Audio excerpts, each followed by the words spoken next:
নবী নবী কইরা আমার মরণ যেন হয় গো, নবী নবী কইরা আমার মরণ যেন হয়। রাজি আছেননি সবাই? বন্ধু আবু বকর ডাক দিয়ে বলতেছে, নবী গো, আমি অবশ্যই কালেমা পড়তে এসেছি, কিন্তু আমি শুনেছি নবীগণ মুজিজার অধিকারী। ইয়া রাসূলুল্লাহ, নবী গো, যদি আমাকে মুসলমান হওয়ার আগে আপনার মুজিজার কোন নিদর্শন দেখাইতেন, আমি ইসলাম গ্রহণ করে শান্তি অনুভব করতাম। আমার নবী মুস্কি হেসে বলতেছেন, আবু বকর, আমার মুজিজার নিদর্শন দেখতে হলে শোনো, তুমি যখন মক্কা থেকে সিরিয়ার দিকে যাত্রা করেছো, তুমি বটবৃক্ষের ছায়ার নিচে যখন আশ্রয় নিয়েছিলাম, বটবৃক্ষের ডালা তোমার সঙ্গে কথা বলেছে। সুবহানাল্লাহ কন্যা। আবু বকর তো এখানেই অবাক হয়ে গেছেন, আরে এটা তো নবী জানার কথা না, কিন্তু তিনি জানে কেমনে? আমার আল্লাহ জানাইলে রসুল জানতে পারে কি পারে না? নবী বলতেছেন, আবু বকর শুধু তাই নয়, গোলাপের পাপড়িতে দেখেছো কালেমা শরীফ লেখা, ও ফুটন্ত গোলাপটা হাতে নিয়েছো তোমার ঈমান তাজা করার জন্য। এটা শোনার সঙ্গে সঙ্গে আবু বকর ভাবতেছেন, আরে নবী তো এইটা আগে জানানো হয় নাই, তিনি জানলো কেমনে? আমার নবী যখন এক সিরিয়ালে বলা শুরু করলেন, আবু বকর ডাক দিয়া বলতেছে, ইয়া রাসূলুল্লাহ, নবী গো, আপনি যে সত্যিকারের আল্লাহর নবী, এতে আর কোনো সন্দেহ নাই। নবীজি আমার আল্লাহর বন্ধু, কোনো সন্দেহ না।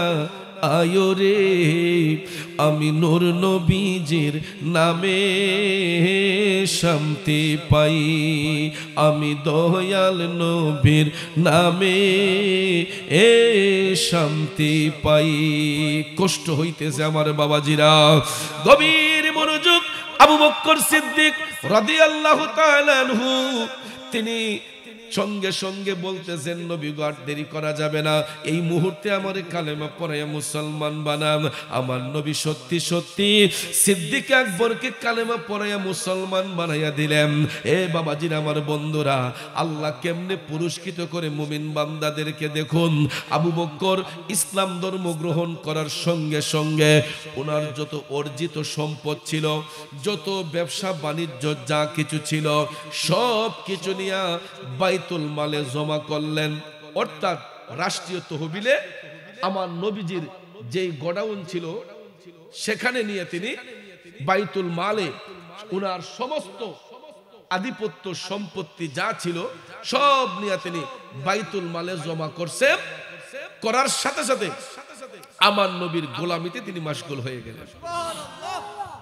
তিনি বলতেছেন, নবী গো, আমার বলতে তো আর আমার কিছু নাই, যখন আমি আপনার কদমে সুপর্দ হয়ে গেলাম, আপনার কদমে আমি সবকিছু যখন বিলিয়ে দিলাম, আমার বলতে তো আর আমার কিছু নাই। কথা কোন ঠিক কিনা? পারে কে যাবে নবীর নৌকাতে আয়, ওরে নূর কাঠের এই নৌকা খানি নাই ডুবার ভয়, সেই নৌকায় নাই ডুবার ভয়, পারে কে যাবে নবীর নৌকাতে আয়। আমার নবীর দামাম ধরলে কোনো অসুবিধা আছে? নবীর পক্ষে আসলে কোনো সমস্যা আছে? আবু বকর সিদ্দিক কয়, যাহার দনে হইলাম ধনী, যাহার মানে হইলাম মানি, যাহার গুণে হইলাম গুণী, প্রাণে বিশ্বাস রয় আমার, মুর্শিদ আমার রংমহলে আগদুয়ারে পারাদার, তাই তো আমি শুইয়া থাকি সংবাদ লই না দুনিয়ার। আল্লাহু আকবার। আবু বকর সিদ্দিক বলতেছে, ইয়া রাসূলুল্লাহ, আমার বলতে আমার আর কিছু নাই, আমার যা ছিল নবী গো, সব কিছু আপনার কদমে কোরবান করে দিলাম। ইয়া রাসূলুল্লাহ, আমাকে গোলাম হিসেবে কবুল করুন। দেখেন, এত সম্পদ থাকার পরেও, এত আভিজাত্য থাকার পরেও নবীর গোলামিতে মাশগুল হয়ে আবু বকর সিদ্দিক সব কিছু বিলিয়ে দিলেন। আর আমাদেরকে যদি বলা হয় ইসলামের পক্ষে কিছু খরচ করেন, ওই আমরা ফহড় হাত দিয়া জিডি সিরা ফারা কষ্টিপ লাগাই ইডি দিয়া আল্লাহর রাস্তায় চালাই নাই। কথা কোন ঠিক না ঠিক? অথচ দেখেন আবু বকর সিদ্দিক ওনার সব সম্পদ বাইতুল মালে জমা করে দিলেন নবী পাবার জন্য। নবী খুশি হলে খুশি হন কে? জোরে কোন খুশি হন কে? এই জন্য কবি বলেছেন আল্লাহ মানা নবী মানা নয়, নবী মানলে আল্লাহ মানা হয়। আল্লাহ মানা নবী মানা নয়, নবী মানলে আল্লাহ মানা হয়। ঠিক কিনা বলেন? পৃথিবীতে আল্লাহ রাব্বুল আলামিন যত জাতি সৃষ্টি করেছেন এরই মধ্য হতে দুইটা জাতকে আল্লাহ তাআলা স্পেশাল ভাবে মর্যাদান্বিত করেছেন। একটা হলো মানব জাতি, আরেকটা হলো জিন জাতি। এই দুইটা জাতকে সম্মানিত করার একটাই কারণ, ইল্লা লিয়াবুদুন, যাতে তারা আল্লাহর ইবাদত করে, আল্লাহর দাসত্ব করে। সুবহানাল্লাহ বলেন। তাছাড়া পৃথিবীতে আমার আল্লাহ যা কিছু সৃষ্টি করেছেন এই সৃষ্টির সকল নিয়ামত আল্লাহ তাআলা এই জিন ইনসানের কল্যাণের জন্যই দান করেছেন। ঠিক কিনা কোন? যেমন হাঁস, মুরগ, গরু, ছাগল, খাসি, ধুম্বা, ভেড়া, এগুলা সৃষ্টি কার? উপকারে আসে কাদের? আমাদের। কথা কোন ঠিক কিনা? আমরা একটা পশুর গলায় ছুরি চালাতে পারি, তার দেহ থেকে জীবনটা কেড়ে নিতে পারি। আপনারা বলুন তো, পৃথিবীতে এমন কোন মানুষের সাধ্য আছে যে পুনরায় তার মধ্যে জীবন ফিরিয়ে দিতে? ছোট্ট একটা পিপিলিকাও যদি পায়ের নিচে পড়ে মারা যায়, হাতের ছাপে মারা যায়, আমরা কি তার ভিতরে জীবন দিতে পারবো? তাহলে বলুন জীবন দেওয়ার মালিক কে? এই জন্য কবি বলেছেন তুমি রাখো কি বা মারো, এই দয়া করো, থাকিতে যেন তোমায় না ভুলি। ঠিক কিনা বলেন? বাবাজিরা আমার, সর্বাবস্থায় সুখে হোক দুঃখে হোক যারা আল্লাহর প্রশংসা করবে, আমার আল্লাহ ওই সমস্ত মুহসিন বান্দাদেরকে কবুল করে নিয়েছেন এবং তাদের জন্য পুরস্কারের ঘোষণা করেছেন। সূরা আল মাইদার 9 নম্বর আয়াতে পাকের দ্বারা আল্লাহ তাআলা মুহসিন বান্দাদের সঙ্গে ওয়াদাবদ্ধ হয়েছেন, প্রতিজ্ঞাবদ্ধ হয়েছেন। আল্লাহ রাব্বুল আলামিন বলতেছেন বিসমিল্লাহির রহমানির রহিম। وعد الله الذين آمنوا وعملوا الصالحات لهم مغفرة وأجر عظيم। জোরে বলুন ঘোষণাকার। আল্লাহ রাব্বুল আলামিন বলেন ওয়াদাল্লাহ, আমি আল্লাহ ওয়াদা করতেছি, আল্লাযীনা আমানু, যারা ঈমান এনেছে, ওয়া আমিলুস সলিহাত, এবং যারা সৎ কাজ করেছে, ভালো কাজ করেছে, আমার আল্লাহ বলেন লাহুম মাগফিরাতুন ওয়া আজরুন আযীম, ওই সমস্ত বান্দাদের জন্য আমি আল্লাহর পক্ষ হতে উত্তম ক্ষমা এবং উত্তম পুরস্কার নির্ধারিত রয়েছে।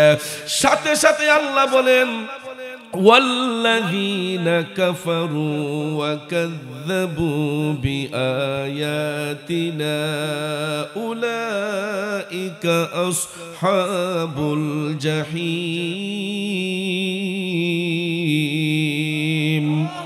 সাথে সাথে আল্লাহ বলেন যারা কুফরি করেছে, আল্লাহ রাব্বুল আলামিন সঙ্গে সঙ্গে বলেছেন যারা কুফরি করেছে, আমার বিধানকে যারা মিথ্যা প্রতিপন্ন করেছে, আল্লাহ বলেন নিঃসন্দেহে এরা জাহান্নামের অধিবাসী হয়ে যাবে।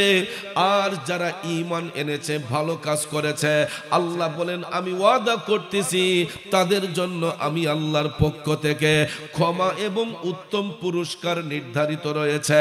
এখন ভাইয়েরা আমার, বন্ধুরা আমার, এই আয়াতে পাকের সরল তরজমা বললাম।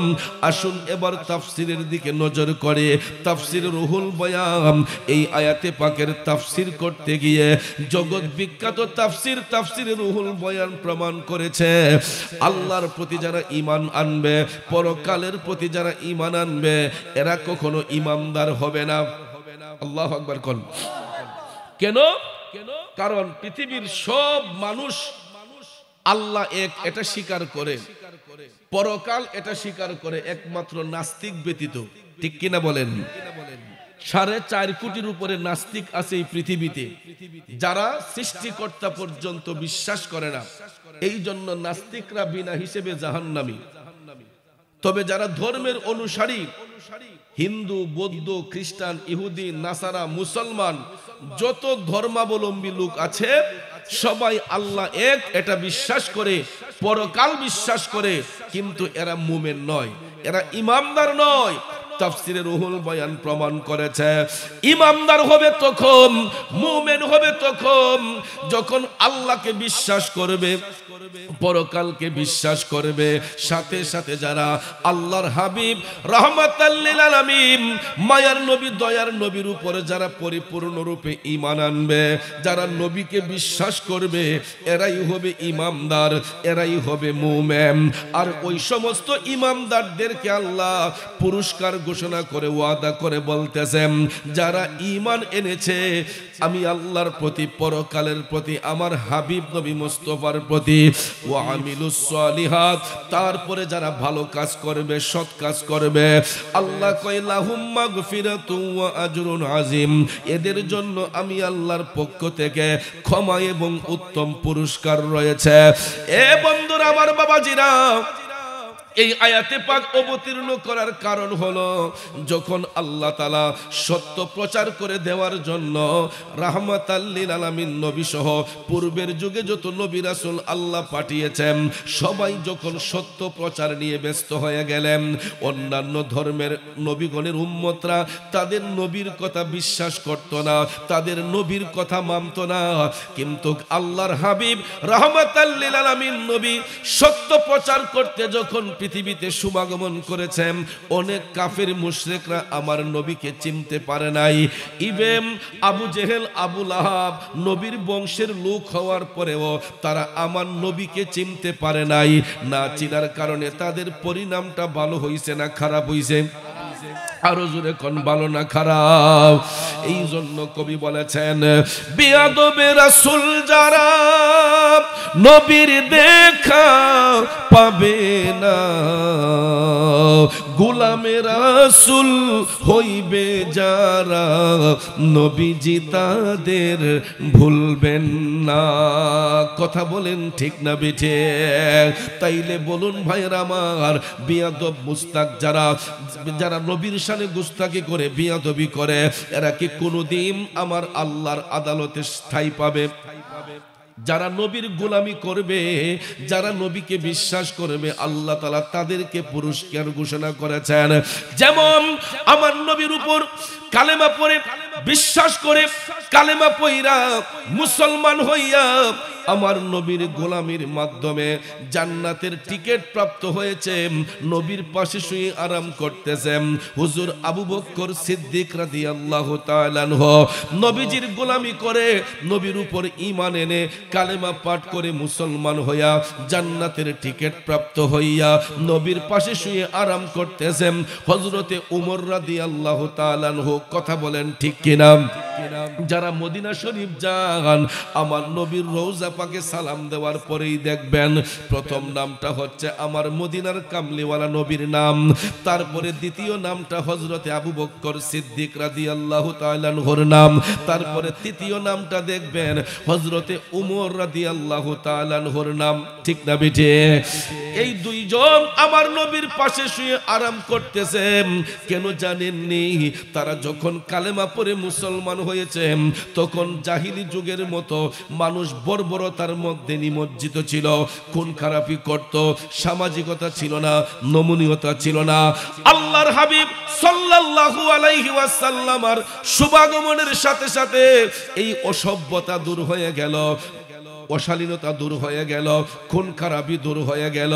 বাবারে, নবী আসার আগে এই মক্কাবাসী কাফেররা এরা অনেক সময় কাবা শরীফের চতুর্পার্শ্বে মূর্তি বানাইতো। ইভেন তখনকার সময় মক্কার আশেপাশে তারা খুন খারাপিতে ব্যস্ত থাকতো। কন্যা সন্তান জন্মগ্রহণ করলে এটাকে জীবিত মাটির নিচে পুঁতে রাখতো, এবং কোন নারীর স্বামী যদি মারা যেত ওই বিধবা নারীগুলাকে এরা জীবিত কবর দিয়ে ফেলতো। আর এর উজ্জ্বল দৃষ্টান্ত এখনো যদি আপনারা মক্কা শরীফ যাইলে পরে আপনারা দেখতে পাবেন। মক্কা শরীফ যাইয়া মেসফালা কবুতর মাঠ দিয়ে সোজা হেরেম শরীফের দিকে হাইটা প্রথম যেই কুবরিটা ওভার ব্রিজটা, এটা পার হইয়া সামনে গিয়ে দেখবেন আপনি যেই রাস্তা দিয়ে হেঁটে যাবেন আরেকটা ব্রিজ পাবেন। ওই ব্রিজে ডান দিকে তাকাইলেই দেখবেন অনেকটা জায়গা ফাঁকা। আমি আমার আবু ভাইকে সাথে নিয়ে যখন এবার গেছি দেখাই আনছি তাদেরকে, তো অনেকটা জায়গা বালি মাখা জায়গা, তো চতুর্দিকে টাইলস বিল্ডিং, কিন্তু এই জায়গাটাতে কোনো টাইলস নাই, বিল্ডিং নাই, এই জায়গাটা বালি মাখা। কিয়ামত পর্যন্ত এই জায়গাটা এরকম ভাবেই থাকবে। আমি জিজ্ঞেস করলাম এটা এইভাবে থাকবে কেন? আমাকে এক ভদ্রলোক 2017 সালে বলেছিলেন যে হুজুর এদের জিন্দা কবর বলা হয়। কি কবর? আমি জিজ্ঞেস করেছিলাম কেন জিন্দা কবর বলা হয়? ভদ্রলোক আমাকে বলেছিলেন হুজুর আপনারা তো কোরআন হাদিস আমাদের চাইতে বেশি পড়েন, ভালো জানার কথা। আমি বলি ভাই এই বিষয়ে আমার নলেজ নাই, একটু ধারণা দেন। তখন ওই ভদ্রলোক আমাকে বলেছিলেন যে হুজুর এটা নবীজির ভবিষ্যৎবাণী, কিয়ামত পর্যন্ত ওই জায়গাটা বালি মাখাই থাকবে। কারণ ওই জাহিলি যুগে নবী আসার আগে যেই নারীর স্বামী মারা যেত ওই বিধবা নারীগুলাকে অলক্ষী মনে করে এরা জীবিত মাটির নিচে পুঁতে রাখত। আর যদি কোনো কন্যা সন্তান জন্মগ্রহণ করত ওই কন্যা সন্তানকে অলক্ষী মনে করে এরা জীবিত মাটির নিচে পুঁতে রাখতো। নাউজুবিল্লাহ বলবেন না? এই জন্য কিয়ামত পর্যন্ত পৃথিবীর মানুষরা জাহিলি যুগের খাসিয়তটা বুঝে রাখার জন্য আমার নবী বলছেন এই জায়গাটা কিয়ামত পর্যন্ত যেন এভাবেই থাকে।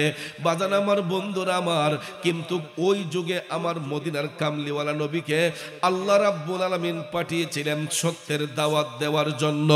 আপনারা বলুন নবী আসাতে লাভ হইছে না লস হইছে? সত্যের দাওয়াত দিলেন নবীজি, আমরা সত্যের দাওয়াত দিলে আল্লাহ পাক রাজি।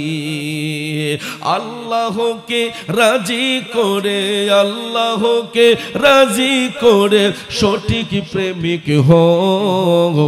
নবী তুমি আমার হয়ে যাও, নবী তুমি আমার হয়ে যাও। আমি তোমার তুমি আমার, আমি তোমার তুমি আমার, একবার কথা দাও নবী তুমি আমার হয়ে।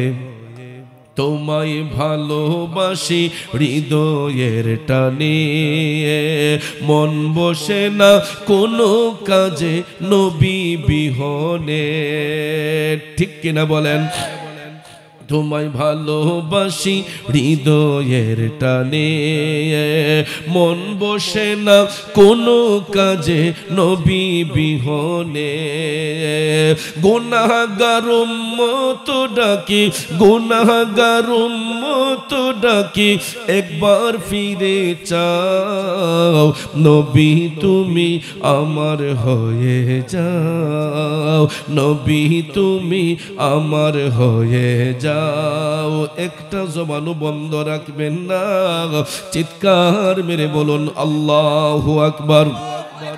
আর একটু জোরে বলুন ইয়া রাসূলুল্লাহ। জগতের বন্ধুরা রে,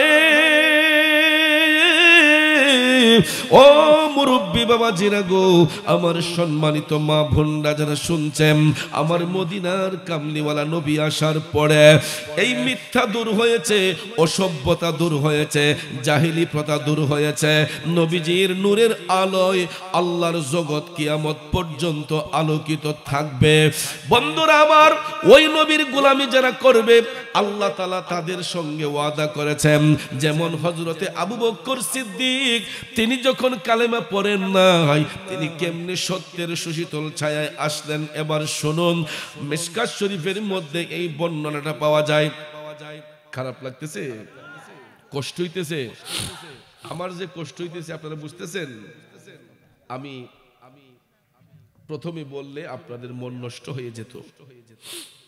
আজকে 4 দিন ধরে আমার শরীর খুবই দুর্বল এবং খুবই উইক। আমি সর্দি কাশি, যার কারণে আমার কথা বুঝে আপনারা হয়তো বুঝতে পারতেছেন। সকালবেলা তো কথাই বলতে পারি নাই, ডুব গিলতে পারি নাই। একটু আগেও কইলে সরিষা বাটা খাইলে বলে গলার জাজ মাছ সব জায়গা। আমি যে খাইলাম একটা চিতল পিঠা খাইছি পুকুর পাড়াইসা, অনিনা সরিষা বাটা খাইছি না শুটকির ভর্তা খাইছি, জিবরা যে দিছি কোনো তারই নাই।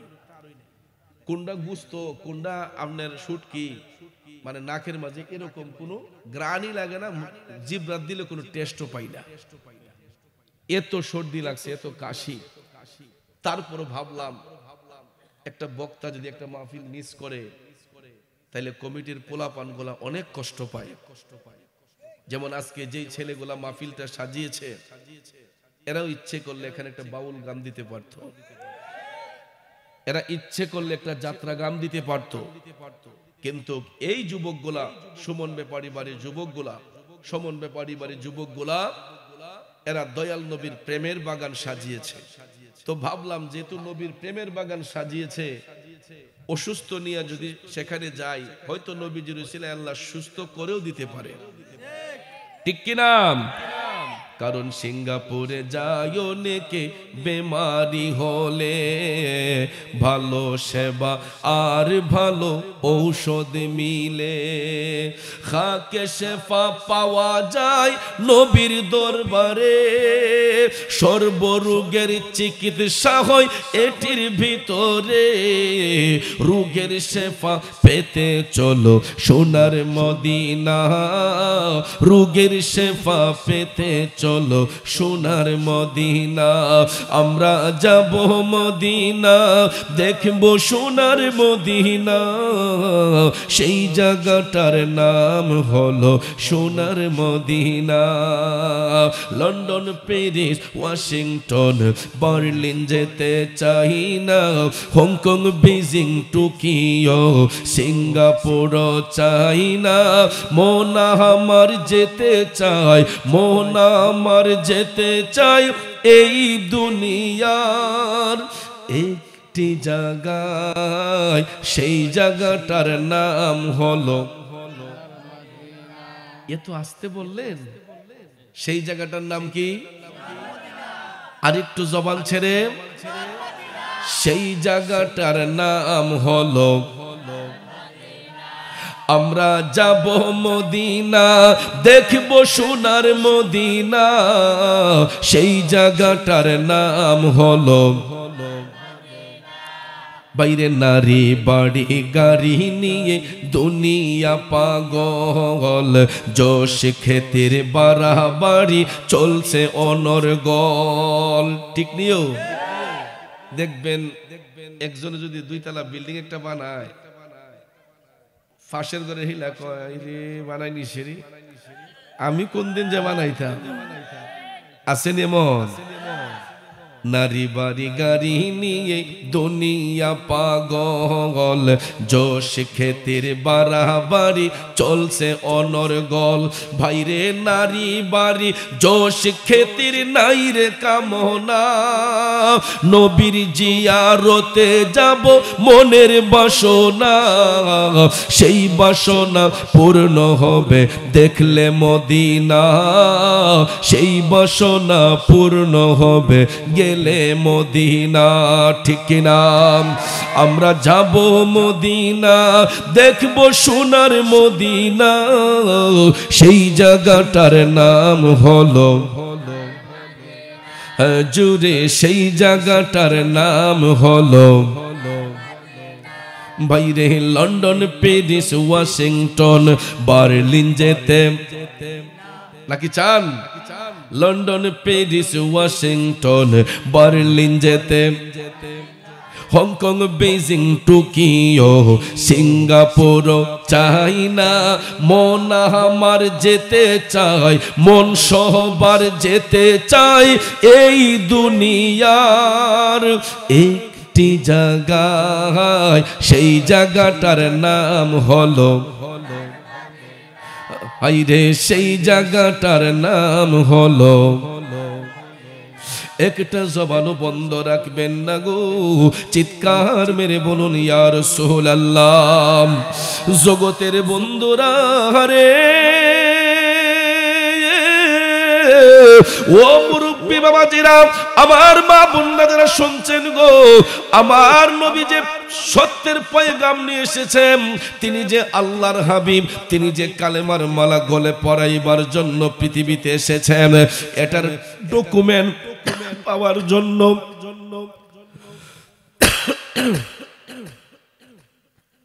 একটু দুরূদ শরীফ পড়ুন। আল্লাহুম্মা সাল্লি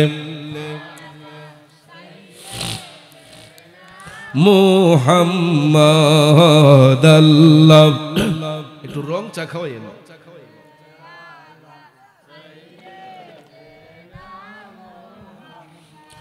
আদনা বিয়ানা লানা মুহাম্মাদ নবী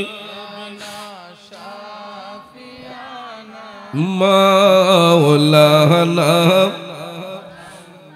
বাবাজির আমার, মিশকাত শরীফের বর্ণনা এসেছে, আবু বকর যখন ইসলামের সুশীতল ছায়া আসেন নাই, তিনি কেমনে আমার নবীর সংবাদ পাইলেন? বাণিজ্যিক সফর করার জন্য তিনি মক্কা ছেড়ে সিরিয়ার দিকে রওনা করলেন। বাবাজিরা আমার, আমাদের দেশে যেই রকম গাছপালা, আরব দেশে কি এই রকম গাছপালা আছে? ওরা যদি একটা গাছ পায় এটারে নিয়ামত মনে করে, আর আমরা গাছ বেশি হইলে কাটতে একবারে ফিনিশ করে লাই নাকি? আর আরব দেশে একটা গাছ কাটতে হইলে এরা সরকারের অনুমতি নেয়, অনেক চিন্তা ভাবনা করে যে এটা কাটবো কি কাটবো না, কারণ ওই দেশে মরুভূমির দেশ, সেই দেশে গাছপালা খুব কমই হয়, গরমের তীব্র তাপে অনেক জায়গায় গাছ জন্মায় না। কিন্তু যদি তারা গাছ সুন্দর দেখে এটার পরিচর্যা আরো বেশি বেশি করে, এখনো করে। আরব দেশে 13টা স্টেটের মধ্যে এমন স্টেট আছে যেখানে খেজুর গাছ ছাড়া অন্য কোনো গাছের চিহ্নই নাই, কিন্তু তায়েফ শহরের মধ্যে সব ধরনের গাছ হয়। এটা মক্কা শরীফ থেকে 8,500 ফিট উপরে, মক্কার শহর থেকে 8,500 ফিট উপরে। এটার উপর থেকে মক্কা শরীফ পুরাটা যদি দেখা যায়, মক্কার এরিয়াটা ছোট্ট ছোট্ট পাখির বাসার মতো বাড়িগুলাকে মনে হয়, কতটুক উপরে। কিন্তু আমার নবীজির কদম মুবারকের ছোঁয়া লাগার কারণে আমরা তো এখন যাই গাড়ি দিয়ে, কিন্তু আমার দিনের নবী গিয়েছিলেন হেঁটে হেঁটে। 8,500 ফিট উপরে সেই তায়েফের শহর, যেটাকে এখন রোজ সিটি বলা হয়। পৃথিবীতে এত বড় গোলাপ ফুল আর কোন দেশে হয় না যেটা তায়েফ শহরে হয়। আপনাদের এলাকার ছেলেরা আছে অনেকেই নবীনগরের, আমি দেখেছি, জিজ্ঞেস করে দেখবেন, সেখানে আমাদের দেশে যেরকম গাছপালা জন্মায় এমন কোন গাছ নাই, এখানে সব ধরনের ঘাস ফলে, এবং একটা যে কোনো বিচি ফালাই দিলেই যেখানে ফালাইবেন সেখানেই উন্নত ফল হয়ে যায়। এটা আমার নবীজির বরকতে। কিন্তু এমনও স্টেট আছে যেখানে খেজুর গাছ ছাড়া অন্য কোনো গাছের চিহ্নই নাই। বাবাজিরা আমার, আবু বকর সিদ্দিক তখনও ইসলাম গ্রহণ করেন নাই। বাণিজ্যিক সফরে তিনি মক্কা ছেড়ে যখন সিরিয়ার দিকে রওনা হইলেন, মরুভূমির অলিতে গলিতে হাঁটতে হাঁটতে গরমের তীব্র তাপ যখন গায়ের মধ্যে লাগলো, আবু বকর সিদ্দিক ভাবতেছেন যদি একটা ছায়া পাইতাম, একটু বসে আরাম করতাম। হঠাৎ করে আবু বকর অনেক দূর হাঁটার পরে তিনি দেখতেছেন একটা বটবৃক্ষ দেখা যাচ্ছে। ওই বটবৃক্ষটা দেখে আবু বকর একটু আরাম ফিল করতেছেন যে আর একটু জায়গা হাঁটলেই তো ওই গাছটার নিচে একটু বসা যাবে।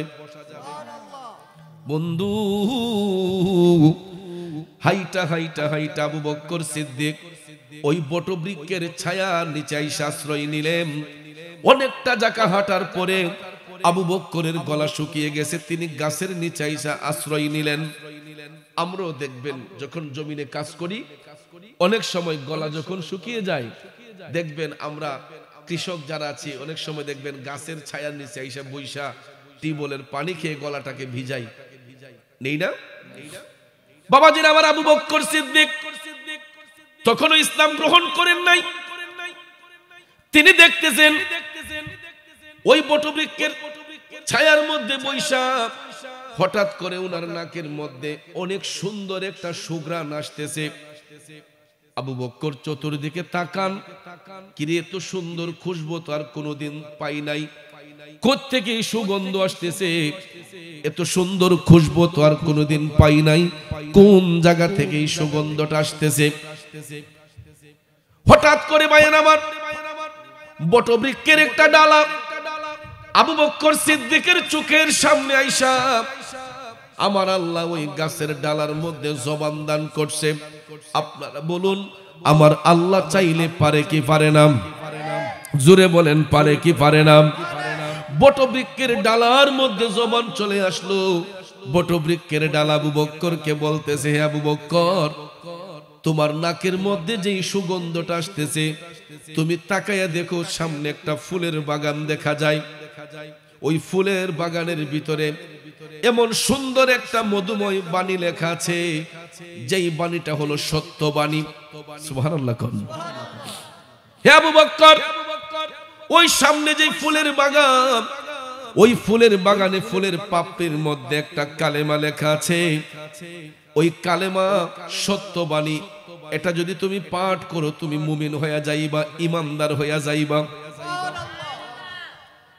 গাছ যখন কথা বলতেছে, আবু বকর সিদ্দিক স্ট্রেঞ্জ, যে ব্যাপার কি, গাছ কথা বলে কিভাবে? ভাইয়ের আমার, আপনারা বলেন গাছের মধ্যে জীবন আছে না নাই? গাছের মধ্যে প্রাণ আছে না নাই? আমরা হয়তো মালিক চিনি না, মালিকের জিকির করি না, গাছের সবুজ পাতাগুলা ডালাগুলা আমার মৌলার জিকির করে। আপনারা কি মনে করেন শুধু আমাদের জন্য আল্লাহ জমিন টিকিয়ে রাখছে? না, আমি আপনি যে অন্যায় করি, অত্যাচার করি, নিপীড়ন করি, জেনা করি, বেবিচারি করি, আমাদের এই পাপের কারণে জমিনটা কবেই ধ্বংস হয়ে যাইত। কথা কোন ঠিক না বেঠিক? একটাবার নিজের বিবেককে প্রশ্ন করুন, জন্মের পরে এই পর্যন্ত আমরা কতগুলো অপরাধ করেছি, কোনটা দেইখা কোনটা না দেইখা, কথা বলেন ঠিক কিনা? ঠিক কিনা? আমরা যদি পাল্লার মধ্যে আমাদের নেকি বদি ওজন করি, বলেন তো নেকের পাল্লা ভারী হবে না গুনার পাল্লা ভারী হবে? বাবারে, এই জীবনে যত নেক কাজ করেছি, এই নেকের দিকে তাকাইলে আমরা জান্নাতের আশা করতে পারি না। জীবনের ডায়েরিটা হিসাব করে মিলালে দেখা যাবে গুনার খাতাটাই আমাদের ভারী, নেকের হিসাবের চাইতে গুনার হিসাবটা আমাদের বেশি হয়ে যাবে। কিন্তু এতগুলা অন্যায় অত্যাচার করার পরেও আল্লাহ রাব্বুল আলামিন আপনাকে আমাকে সুস্থ রেখেছেন, সাবলীল রেখেছেন একটা মাত্র কারণে, আমরা রাহমাতাল লিল আলামিন নবীর উম্মত। ওই নবীর উম্মত হওয়ার কারণে আমার আল্লাহর ৯৯টি সিফতি নামের মধ্যে একটা হলো রহমান, একটা হলো রাহিম, একটা হলো গাফফার। আমার আল্লাহ দয়াল নবীর উম্মতকে ক্ষমা করার জন্য একটা নাম রেখেছেন রহমান, একটা নাম রেখেছেন রাহিম, আরেকটা নাম রেখেছেন গাফফার। যেই নামের গুণে আমার আল্লাহ বান্দার গুনাহ ক্ষমা করে, বান্দাকে দয়া করে, রহম করে। ঠিক কিনা বলেন? দেখেন ভাইয়ের আমার, নবীর উম্মত যারা মুমিন তাদেরকে আমার আল্লাহ কেমন সম্মান দিছে। রহমান শব্দের অর্থ দয়ালু, রাহিম শব্দের অর্থ দয়ালু। আর রহমান আর রাহিম, রহমান শব্দের অর্থ দয়ালু, রাহিম শব্দের অর্থ দয়ালু। আমার আল্লাহ কেমন কারিগর দেখেন, দুইটা নামের একটা অর্থ। রহমান শব্দের অর্থ দয়ালু, রাহিম শব্দের অর্থ দয়ালু। বাজান, এটার তাফসির পড়লে পাওয়া যায় আমার আল্লাহ রহমান নাম দিয়া শুধু মুসলমানকে দয়া করে না, হিন্দু, বৌদ্ধ, খ্রিস্টান, ইহুদি, নাসারা, নাস্তিক সহ যত আল্লাহর বান্দা পৃথিবীতে আছে, আমরা মালিকরে না চিনলেও মালিক আমাদেরকে ভুলে না। এই জন্য ওই রহমান নাম দিয়া আল্লাহ গোটা সৃষ্টি জগৎকে দয়া করে।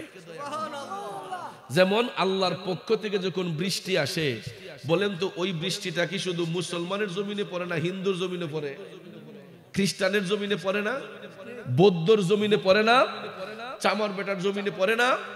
ভাইয়ের আমার, এটা হলো আল্লাহর রহমান নামের দয়া। এই নাম দিয়ে আল্লাহ সমস্ত মখলুকাতকে আল্লাহ তাআলা দয়া করে। দেখবেন গাছের পাতাগুলা যখন খরায় যখন মরে যায়, আল্লাহর পক্ষ থেকে যখন বৃষ্টি বর্ষণ হয়, আমি আপনি কই কলস পানি গাছের গোড়ায় ঢালবো? এই পানি দিয়ে কি গাছ তাজা করা যায়?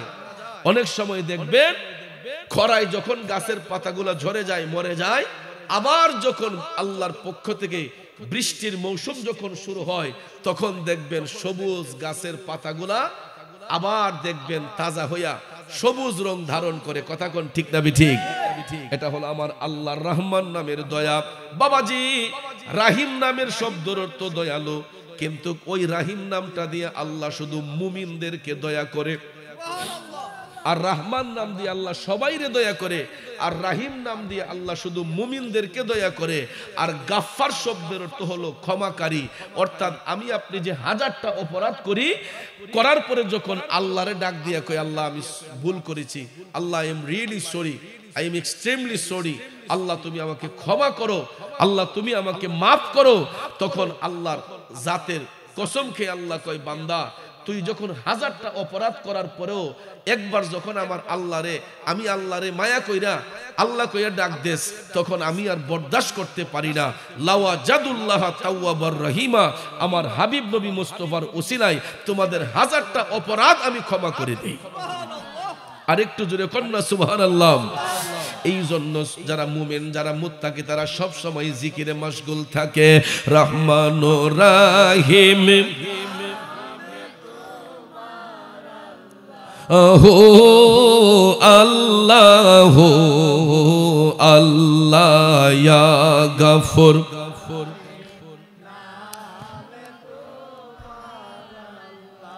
হো আল্লাহ আল্লাহ রহিম রহমান, হো বাবাজির আমার, আসুন মূল আলোচনার মধ্যে চলে যাই। গাছ কেমনে কথা বলে? ওয়াজ কিন্তু এই জায়গায় ছিল, মনে আছে? আবু বকর তখনও ইসলাম গ্রহণ করেন নাই, তিনি হেজিটেশন ভুগতেছেন যে গাছ কেমনে কথা বলে। গাছের ডাল আবু বকরকে সাক্ষী দিয়ে বলতেছে, আবু বকর তোমার সামনে যেই ফুলের বাগানটা দেখা যায়, ওই ফুলের বাগানের মধ্যে একটা সত্যবাণী লেখা আছে, ওই সত্যবাণী তুমি গ্রহণ করো, মুমিন হয়ে যাইবা। গাছের ডালা যখন কথা বলল, আবু বকর সিদ্দিক এটা নিয়ে ভাবতে ভাবতে ভাবতে তিনি সত্যি সত্যি হাইটা ফুলের বাগানের কাছে গেলেন। ফুলের বাগানে ঢুইকা দেখে গো, সত্যি সত্যি দেখা যায় কিছু কিছু কালো গোলাপের মধ্যে, কি গোলাপ? কালো রঙের গোলাপ। কিছু কিছু কালো গোলাপের পাপড়ির মধ্যে সাদা অক্ষর দিয়ে লেখা আছে, লা ইলাহা ইল্লাল্লাহু মুহাম্মাদুর রাসূলুল্লাহ। আরো জোরে কোন। এ ভদ্রগাছার নবীর প্রেমিকেরা, ফুলের পাপড়ির মধ্যে কালেমা শরীফ লেখা। আবু বকর চতুর্দিকে তাকাচ্ছেন, কিরে এতগুলা ফুলের মধ্যে কোন মানুষের পক্ষে লেখা তো সম্ভব হবে না, নাকি কোন মানুষে লেখলো? তিনি এটাও ভাবতেছেন, কারণ তখনও তো তিনি ইসলাম গ্রহণ করেন নাই, যে কে লেখলো এটা, কে লিখতে পারে সেটা। আমার বাবাজিরা, হঠাৎ করে তিনি ভাবলেন, যেই ফুলটা এখনো ফুটে নাই, কলির ভিতরে রয়ে গেছে, অফুটন্ত গোলাপটা আমি নিজের হাতে খুইলা যদি দেখি, অফুটন্ত গোলাপের ভিতরে কালমা শরীফ লেখা, তাইলে আমি মনে করব এই বাণী সত্য বাণী। কালেমা বাণী সত্য না মিথ্যা? বাবাজিরা আমার, আবু বকরের ঈমান কেমনে তাজা হয় দেখুন। তিনি সত্যি সত্যি একটা গোলাপের কলি হাতের মধ্যে নিলেন, যেটা এখনো পাপড়ি মেলে নাই। অফুটন্ত গোলাপ ফুলটা হাতের মধ্যে নিয়ে গো আবু বকর নিজের হাতে যখন পাপড়িটা মেলতেছেন, বন্ধুরা আমার, নিজের হাতে আবু বকর অফুটন্ত গোলাপটা নিয়া তিনি যখন নিজের হাতে খুলতেছেন, তখন তিনি দেখতে পাইলেন অফুটন্ত গোলাপের ভিতরেও সুন্দর করে নুরানি অক্ষর দ্বারা লেখা লা ইলাহা ইল্লাল্লাহু মুহাম্মাদুর রাসূলুল্লাহ সাল্লাল্লাহু আলাইহি ওয়াসাল্লাম। জুরে কি সুবহানাল্লাহ বলা যাবে না? কালমার আগে পরে আল্লাহ, মাঝখানে রাসূল, সৃষ্টি কুলে মুদের নবীর নাই যে সমতল। আল্লাহ পাকের প্রিয় নবী সৃষ্টির উপরে এলেন নূরের নবী, যখন মক্কা নগরে এলেন নূরের নবী, যখন গহরে কালেমা মুখে নিয়ে মূর্তি সিজদায় পড়ে এলেন নূরের নবী, যখন মক্কা নগরে। একটা জবানও বন্ধ রাখবেন না গো, চিৎকার মেরে বলি আল্লাহু আকবার। এ বন্ধুরা আমার, আবু বকর যখন দেখলেন অফুটন্ত গোলাপের ভিতরে কালেমা শরীফ লেখা, তখন এটা দেখার সাথে সাথে ওনার অন্তরের মধ্যে ইশকে মুস্তাফার জজবা সৃষ্টি হয়ে গেল, আমার নবীর ভালোবাসা পয়দা হয়ে গেল।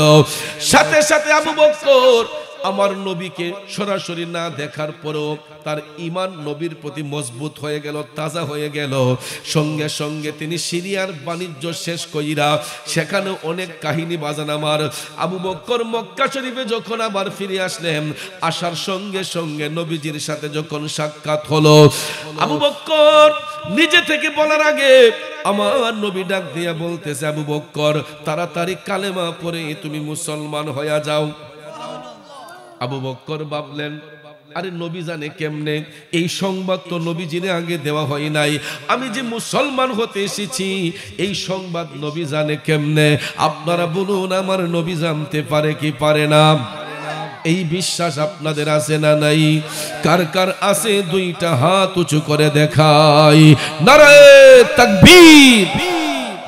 না, এটা ভদ্রগাছার আওয়াজ না, নারায়ে রিসালাত। এখন কিছুটা বোঝা গেছে, আহলে সুন্নাত ওয়াল জামাত। আরে নবী নবী কইরা আমার মরণ যেন হয় গো, নবী নবী কইরা আমার মরণ যেন হয়। ভাইরে ওই মরণে পাইব শান্তি, ওই মরণে পাইব শান্তি, থাকবে না রে ভয়। নবী নবী কইরা আমার মরণ যেন হয় গো, নবী নবী কইরা আমার মরণ যেন হয়। রাজি আছেননি সবাই? বন্ধু আবু বকর ডাক দিয়ে বলতেছে, নবী গো, আমি অবশ্যই কালেমা পড়তে এসেছি, কিন্তু আমি শুনেছি নবীগণ মুজিজার অধিকারী। ইয়া রাসূলুল্লাহ, নবী গো, যদি আমাকে মুসলমান হওয়ার আগে আপনার মুজিজার কোনো নিদর্শন দেখাইতেন, আমি ইসলাম গ্রহণ করে শান্তি অনুভব করতাম। আমার নবী মুস্কি হেসে বলতেছেন, আবু বকর, আমার মুজিজার নিদর্শন দেখতে হলে শোনো, তুমি যখন মক্কা থেকে সিরিয়ার দিকে যাত্রা করেছো, তুমি বটবৃক্ষের ছায়ার নিচে যখন আশ্রয় নিয়েছিলাম, বটবৃক্ষের ডালা তোমার সঙ্গে কথা বলেছে। সুবহানাল্লাহ কন্যা। আবু বকর তো এখানেই অবাক হয়ে গেছেন, আরে এটা তো নবী জানার কথা না, কিন্তু তিনি জানে কেমনে? আমার আল্লাহ জানাইলে রসুল জানতে পারে কি পারে না? নবী বলতেছেন, আবু বকর শুধু তাই নয়, গোলাপের পাপড়িতে দেখেছো কালেমা শরীফ লেখা, ও ফুটন্ত গোলাপটা হাতে নিয়েছো তোমার ঈমান তাজা করার জন্য। এটা শোনার সঙ্গে সঙ্গে আবু বকর ভাবতেছেন, আরে নবী তো এইটা আগে জানানো হয় নাই, তিনি জানলো কেমনে? আমার নবী যখন এক সিরিয়ালে বলা শুরু করলেন, আবু বকর ডাক দিয়া বলতেছে, ইয়া রাসূলুল্লাহ, নবী গো, আপনি যে সত্যিকারের আল্লাহর নবী, এতে আর কোনো সন্দেহ নাই। নবীজি আমার আল্লাহর বন্ধু, কোনো সন্দেহ না। আয়ো রে, আমি নূর নবীজির নামে শান্তি পাই, আমি দয়াল নবীর নামে শান্তি পাই। কষ্ট হইতেছে আমার বাবাজিরা, গভীর মনোযোগ। আবু বকর সিদ্দিক রাদিয়াল্লাহু তাআলা আনহু তিনি সঙ্গে সঙ্গে বলতেছেন, নবী গো, আর দেরি করা যাবে না, এই মুহূর্তে আমার কালেমা পড়াইয়া মুসলমান বানান। আমার নবী সত্যি সত্যি সিদ্দিক আকবরকে কালেমা পড়াইয়া মুসলমান বানাইয়া দিলেন। এ বাবাজিরা, আমার বন্ধুরা, আল্লাহ কেমনে পুরস্কৃত করে মুমিন বান্দাদেরকে দেখুন। আবু বকর ইসলাম ধর্ম গ্রহণ করার সঙ্গে সঙ্গে ওনার যত অর্জিত সম্পদ ছিল, যত ব্যবসা বাণিজ্য যা কিছু ছিল, সব কিছু নিয়ে বাইতুল মালে জমা করলেন। অর্থাৎ রাষ্ট্রীয় তহবিলে আমার নবীজির যেই গোডাউন ছিল, সেখানে নিয়ে তিনি বাইতুল মালে উনার সমস্ত আধিপত্য সম্পত্তি যা ছিল সব নিয়ে তিনি বাইতুল মালে জমা করছেন। করার সাথে সাথে আমার নবীর গোলামিতে তিনি মাশগুল হয়ে গেলেন। তিনি বলতেছেন, নবী গো, আমার বলতে তো আর আমার কিছু নাই, যখন আমি আপনার কদমে সুপর্দ হয়ে গেলাম, আপনার কদমে আমি সবকিছু যখন বিলিয়ে দিলাম, আমার বলতে তো আর আমার কিছু নাই। কথা কোন ঠিক কিনা? পারে কে যাবে নবীর নৌকাতে আয়, ওরে নূর কাঠের এই নৌকা খানি নাই ডুবার ভয়, সেই নৌকায় নাই ডুবার ভয়, পারে কে যাবে নবীর নৌকাতে আয়। আমার নবীর দামাম ধরলে কোনো অসুবিধা আছে? নবীর পক্ষে আসলে কোনো সমস্যা আছে? আবু বকর সিদ্দিক কয়, যাহার দনে হইলাম ধনী, যাহার মানে হইলাম মানি, যাহার গুণে হইলাম গুণী, প্রাণে বিশ্বাস রয় আমার, মুর্শিদ আমার রংমহলে আগদুয়ারে পারাদার, তাই তো আমি শুইয়া থাকি সংবাদ লই না দুনিয়ার। আল্লাহু আকবার। আবু বকর সিদ্দিক বলতেছে, ইয়া রাসূলুল্লাহ, আমার বলতে আমার আর কিছু নাই, আমার যা ছিল নবী গো সব কিছু আপনার কদমে কোরবান করে দিলাম। ইয়া রাসূলুল্লাহ, আমাকে গোলাম হিসেবে কবুল করুন। দেখেন, এত সম্পদ থাকার পরেও, এত আভিজাত্য থাকার পরেও নবীর গোলামিতে মাশগুল হয়ে আবু বকর সিদ্দিক সব কিছু বিলিয়ে দিলেন। আর আমাদেরকে যদি বলা হয় ইসলামের পক্ষে কিছু খরচ করেন, ওই আমরা ফহড় আর দিয়া জিডি সিরা ফারা কষ্টিপ লাগাই, ইডি দিয়া আল্লাহর রাস্তায় চালাই নাই। কথা কোন ঠিক না ঠিক? অথচ দেখেন আবু বকর সিদ্দিক ওনার সব সম্পদ বাইতুল মালে জমা করে দিলেন নবী পাবার জন্য। নবী খুশি হলে খুশি হন কে? আল্লাহ। জোরে কোন খুশি হন কে? এই জন্য কবি বলেছেন আল্লাহ মানা নবী মানা নয়, নবী মানলে আল্লাহ মানা হয়। আল্লাহ মানা নবী মানা নয়, নবী মানলে আল্লাহ মানা হয়। ঠিক কিনা বলেন? যুবক বন্ধুরা আমার, আবু বকর সিদ্দিক আমার নবীর গোলামিতে মশগুল হয়ে গেলেন। এখানেই শেষ নয়, কোন সময় আল্লাহ তার বান্দাদের ইমানের পরীক্ষা নেন। ঠিক না ঠিক? আমার নবীও মাঝে মধ্যে, কারণ রসুল তো গোটা সৃষ্টি জগতের শিক্ষক। ঠিক না ঠিক? কারণ নবীর কোন শিক্ষক পৃথিবীতে আছে? আল্লাহ ব্যতীত আল্লাহ তাআলা হচ্ছেন একমাত্র নবীজির শিক্ষক। এছাড়া পৃথিবীতে আমার নবীর কোন শিক্ষক নেই। গোটা সৃষ্টি জগৎ আমার নবীর ছাত্র। কথা বলেন ঠিক না ঠিক? তো মাঝে মধ্যে আল্লাহর হাবিব সাল্লাল্লাহু আলাইহি ওয়াসাল্লাম উম্মতের ঈমান পরীক্ষা করতেন। ভাইয়ের আমার, আমার দয়াল নবীজি ঈমানি পরীক্ষার মাধ্যমেই এক এক ভাবে ওনার মুজিজা মুবারক প্রকাশ হতো। কারণ পূর্বের যুগের নবীগণকে নির্দিষ্ট ক্যাটাগরির মধ্যে আল্লাহ তাআলা মুজিজা দান করেছেন। কাউকে একটা, কাউকে দুইটা, কাউকে তিনটা, এই রকম সীমাবদ্ধতার মাধ্যমে পূর্বের যুগের নবীগণকে আল্লাহ মুজিজা দান করেছেন। কিন্তু আমরা এমন একজন নবীর উম্মত, আমাদের নবীজির মুজিজা মুবারকের কোনো সীমা সংখ্যা নাই। আল্লাহু আকবার করুন। নবীজির আপাদ মস্তক মুবারকই হচ্ছে মুজিজা। কথা বলেন ঠিক না? বাবাজির আমার, বন্ধুরা আমার, আপনাদের কষ্ট হলে আমি শেষ করে দেব। খারাপ লাগতেছে? গভীর মনোযোগ। আমার নবী এক এক সময় এক এক ভাবে উম্মতের ঈমান পরীক্ষা করতেন। আবু বকর সিদ্দিক, হযরতে ওমর যখন ইসলামের সুশীতল ছায়ায় আসলেন, তারা টাকার দিক দিয়ে কমতি ছিল না, সম্পদের দিক দিয়েও কমতি ছিল না। কিন্তু ইসলামের সুশীতল ছায়ায় আসার পরে ভাইয়ের আমার, বন্ধুরা আমার, দেখা গেল হঠাৎ একদিন দেখা যায় আবু বকর সিদ্দিকের ঘরের মধ্যে খাবার নাই, হযরতে ওমর রাদিয়াল্লাহু তাআলা আনহুর ঘরের মধ্যে খাবার নাই। আই হাই, ঘরে যদি খাবার না থাকে গৃহস্থর মন কি ভালো থাকে? হ্যাঁ, এক বেলা না খাইলে আরেক বেলা দেখবেন ক্ষুধার তৃষ্ণা নিবারণ করা না পর্যন্ত মনে শান্তি আসে না। কারণ পেটের ক্ষুধা এমন একটা জিনিস, অনেক সময় দেখবেন পেটে যদি ক্ষুধা হয় তখন দেখবেন মানুষের মেজাজ চড়া হয়ে যায়। ঠিক না ঠিক? আবু বকর সিদ্দিক ইসলামের সুশীতল ছায়া আসার পরে হযরত ওমর রাদিয়াল্লাহু তাআলা আনহু ইসলামের সুশীতল ছায়া আসার পরে একদিন নয়, 2 দিন তাদের ঘরের মধ্যে কোনো খাবার নাই। আল্লাহু আকবার। 2 দিন ঘরে কোনো খাবার নাই। পেটের ক্ষুধায় হযরতে আবু বকর পেটের মধ্যে পাথর বেঁধে রাখছেন। এরপরে কোনো অন্যায় কাজে যান নাই, অসৎ কাজে যান নাই, কোনো বেবিচারিতে যান নাই। আর আমরা যখন হাত খালি হয়ে যায়, পকেট খালি হয়ে যায়, আমরা রাস্তার মাঝে গিয়ে গাছ ফালাই। অনেক মানুষের পকেটে হাত দিয়ে ছিনতাই করে টাকা আনি, চুরি করি, ডাকাতি করি। আসেন এরকম? সুদ খাই, ঘুষ খাই বেশি টাকা পাওয়ার জন্য। আসেনি মিয়াম?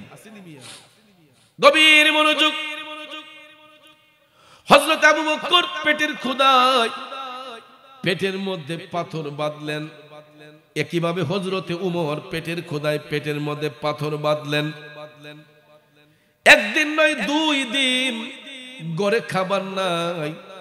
পেটের ক্ষুধায় দুইজনে 2টা পাথর পেট মুবারকে বেঁধে নিয়ে আমার দয়াল নবীর হুজরা শরীফের সামনে যাই আবু বকর ডাক দিলেন, নবী গো,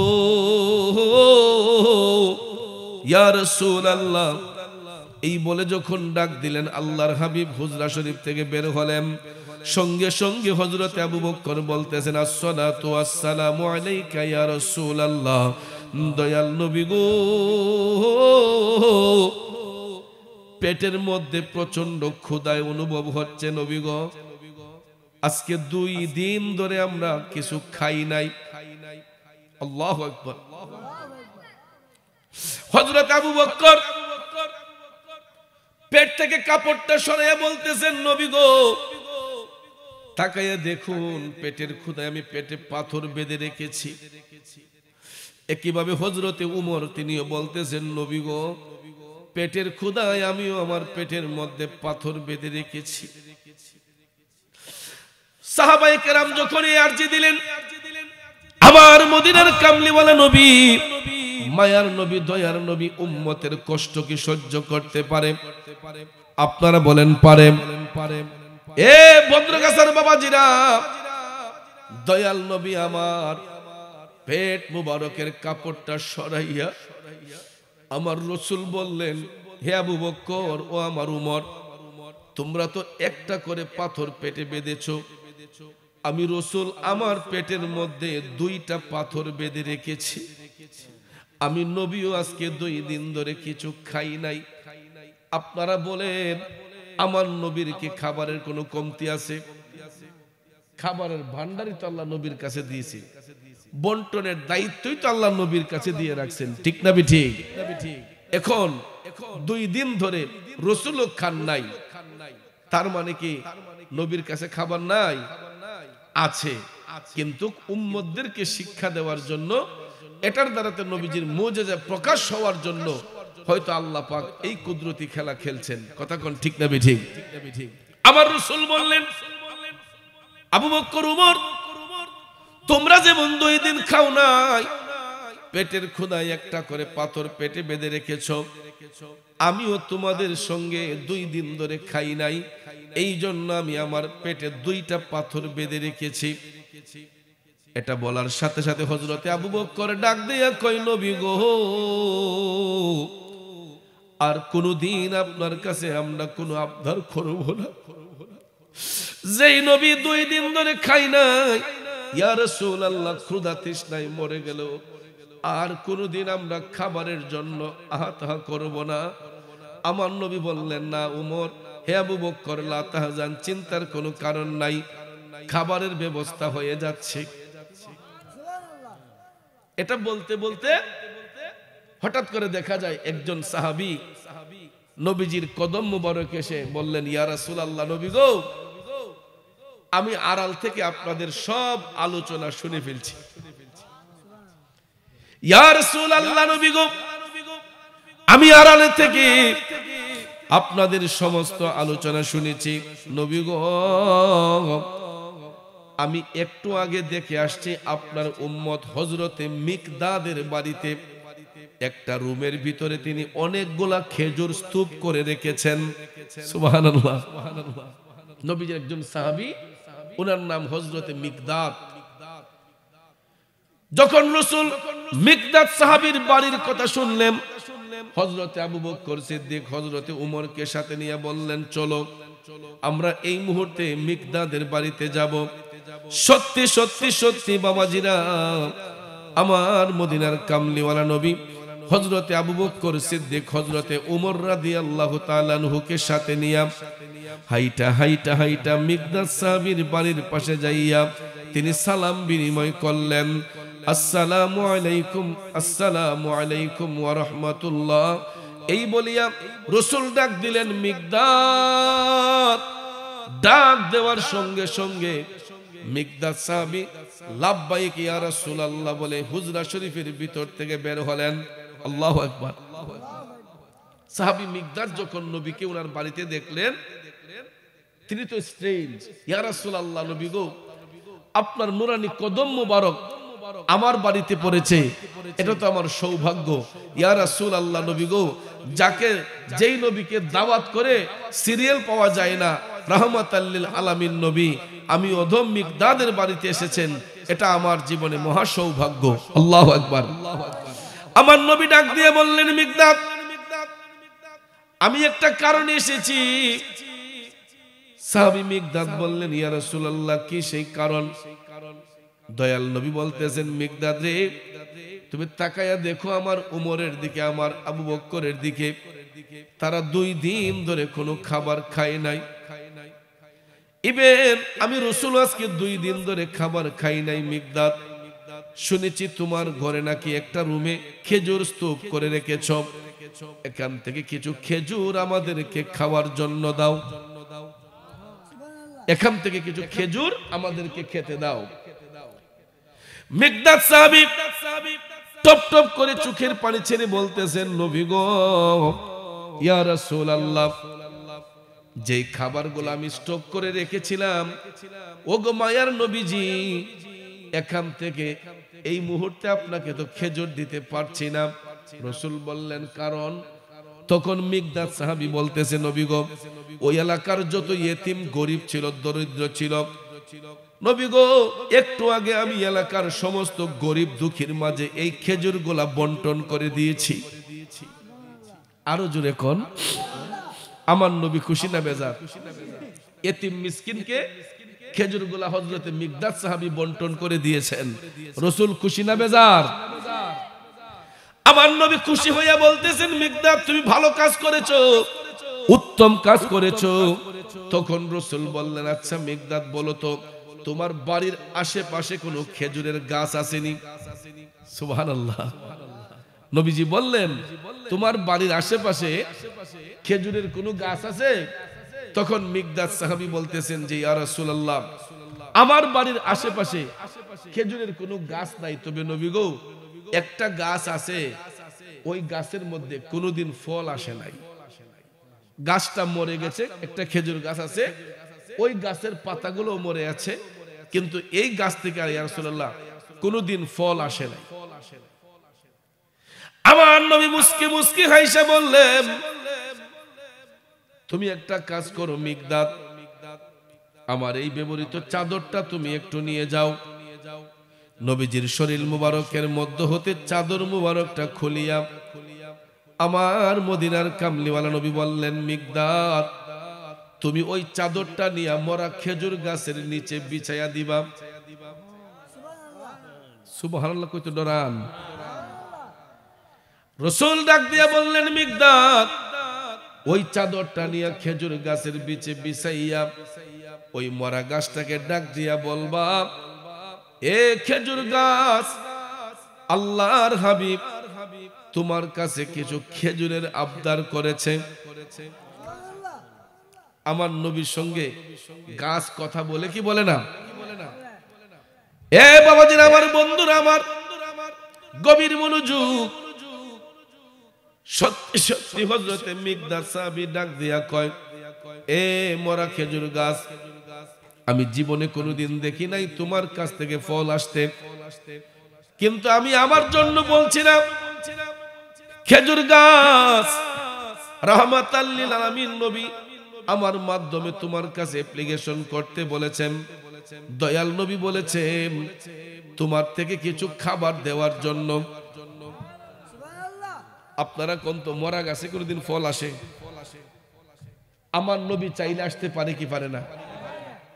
এই বিশ্বাস আপনাদের আসেনি? বাবাজিরা আমার, সত্যি সত্যি দেখা যায় মিকদাদ সাহাবী বলতে দেরি হইল, ওই মরা খেজুর গাছটা জিতা হইতে দেরি করে নাই। যেই রকম ভাবে আমরা মরা গাছে পানি ঢাইলা গাছটারে তাজা করি, আমার নবীর কথা শোনার সঙ্গে সঙ্গে ওই মরা খেজুর গাছটার মধ্যে জীবন ফিরে আসলো। যেই পাতাগুলা মরে আছে, পাতাগুলার মধ্যে প্রাণ ফিরে আসলো। দেখা যায় গাছের মধ্যে খেজুর দইরা যেরকম পাইকা যায়, সবগুলা খেজুর পাইকা আছে সিজনাল খেজুরের মতন। এখান থেকে একটা একটা খেজুর টপ টপ করে মিকদাদ সাহাবীর এই চাদরের মধ্যে পড়তেছে। পড়তে পড়তে পড়তে দেখা যায় চাদরটা একদম ভরপুর হয়ে গেছে। তখন সাহাবী মিকদাদ এই চাদরের চতুর্পাশ আটাইয়া, এখন তিনি হাতে করে যে বাড়িতে আনবেন, ঘরের ভিতরে আনবেন, এই সুযোগ নাই। খেজুরগুলা সব জমায়া মাথার মধ্যে ফুজা লইয়া তখন তিনি নবীজির কদমে হাইটা আইসা বললেন, ইয়া রাসূলুল্লাহ, নবী গো, যেই খেজুর গাছ থেকে কোনোদিন খেজুরের আশা করতে পারি নাই, যেই গাছ এই পর্যন্ত জন্মের পরে কোনোদিন ফল দেয় নাই, আপনি নবীর কথা শুধু অ্যাপ্লিকেশন করেছিলাম, নবী গো, আপনার পরিচয় দেওয়ার সাথে সাথে ওই গাছ জিতা হইয়া তার মধ্য থেকে ফল আসতে শুরু হলো। ইয়া রাসূলুল্লাহ, আমি এই খেজুরগুলা সক্ষম করতে পেরেছি। তখন নবীজি মুস্কি মুস্কি হেসে মিকদাদ সাহাবীকে বলতেছেন, মিকদাদ, এ মিকদাদ, তুমি যদি চাদরটা না জমাইতা তাইলে কিয়ামত পর্যন্ত ওই গাছ থেকে এই চাদরের মধ্যে খেজুর পড়তেই থাকতো। সাহাবী রে, তুমি যদি চাদরটা না জমাইতা, চাদরের চার কোনা যদি খোলা থাকতো, কিয়ামত পর্যন্ত আমার উম্মতেরা এই গাছ থেকে খেজুর খেতে পারতো।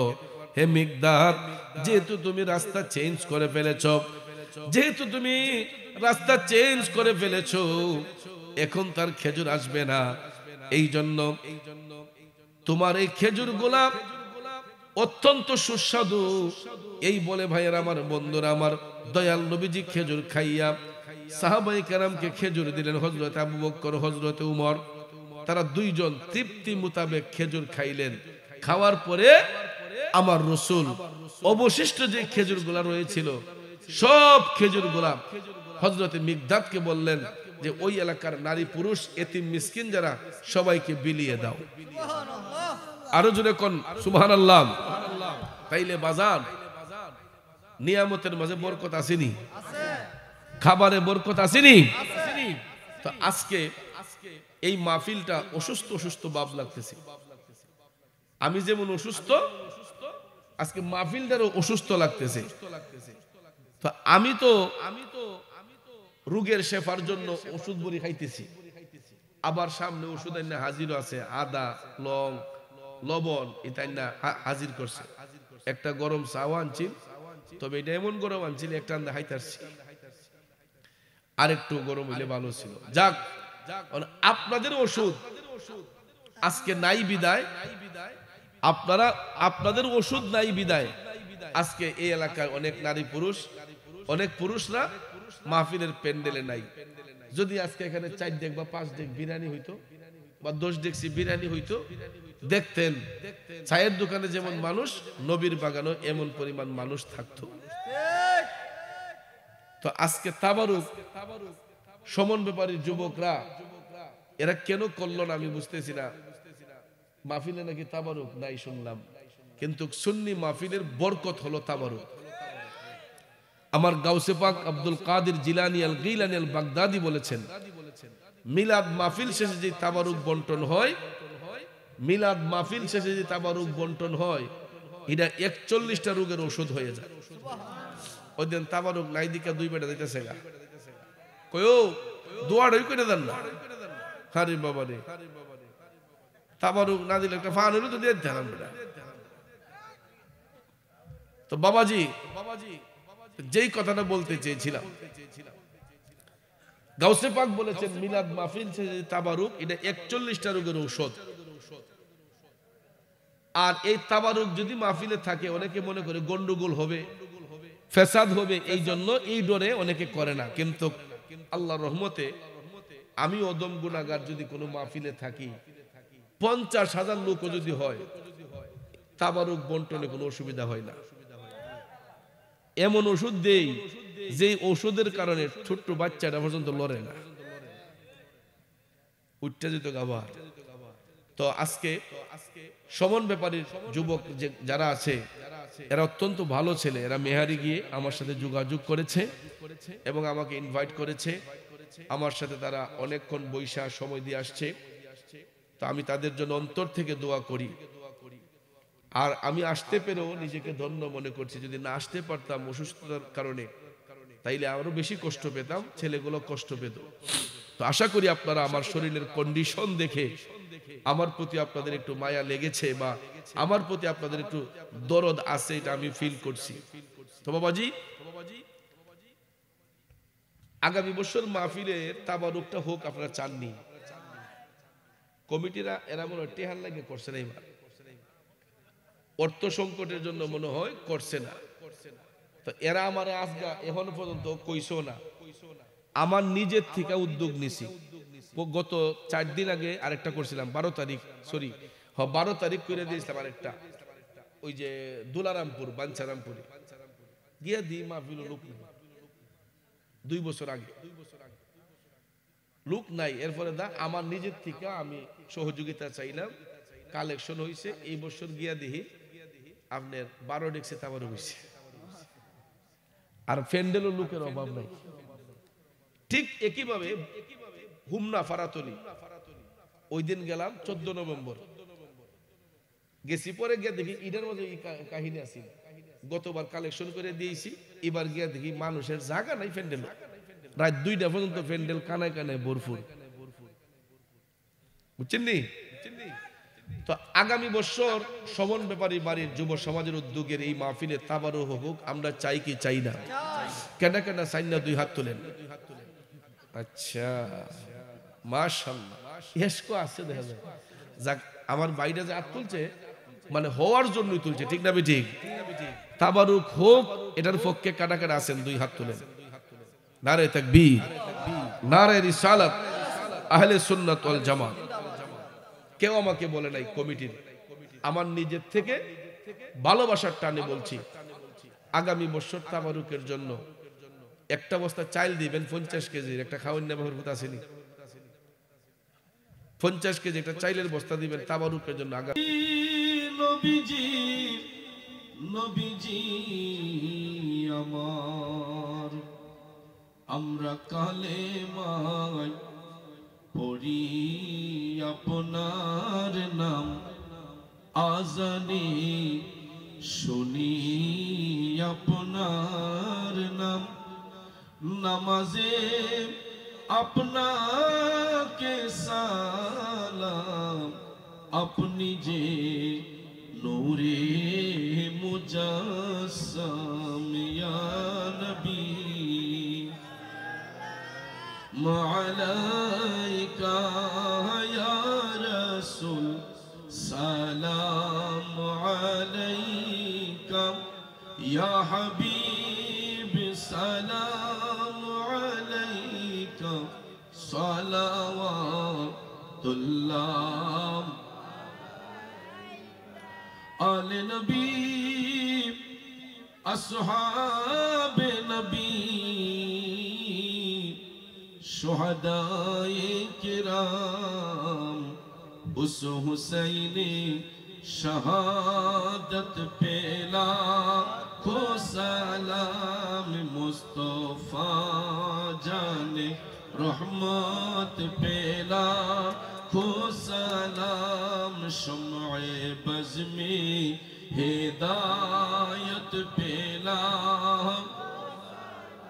গৌসে আজম ইমাম তুকা वन्नुका चलवाए शाने कुदरत पेला को सलाम मुस्तफा जाने पेला को सलाम शम्ए बज़्मे हिदायत पेला अस्सलामई मी मुहाम मी मुदल अस्सलामई बेनज़ीर बेमिसाल या इलाही सदक़ाए मिलाद रसूल सलामी आज़िज़ाना हो कबुल मदीने के चांद हजारों सलाम मदीने के चांद लाखों सलाम मदीने के चांद करोड़ों सलाम मदीने के चांद बेहद सलाम